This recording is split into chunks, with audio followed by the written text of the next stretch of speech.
ഈശോമിശിഹായ്ക്ക് സ്തുതിയായിരിക്കട്ടെ. പരിശുദ്ധ അമ്മ ലോകം മുഴുവന്റെയും അമ്മയാണ്.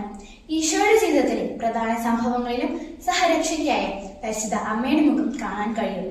ഗബ്രിയേൽ മാലാഖയുടെ അഭിവാദനത്തിന് ഇതാ കർത്താവിന്റെ ദാസി, നിന്റെ ഇഷ്ടം നിറവേറട്ടെ എന്ന പ്രത്യുത്തരം നൽകി സ്വയം ദൈവത്തിന് സമർപ്പിച്ചവളാണ് പരിശുദ്ധ അമ്മ. എളിമ, സ്നേഹം, കരുണ, വാത്സല്യം, ദൈവഹിതം അന്വേഷിക്കൽ, അനുസരണം തുടങ്ങി നിരവധി വൈശിഷ്ട്യങ്ങൾ അമ്മയിൽ കാണാം. ജപമാലയെ കുറിച്ച് പറയുമ്പോൾ ജപമാല ഭക്തി കുടുംബങ്ങളുടെ ശക്തിയാണ്.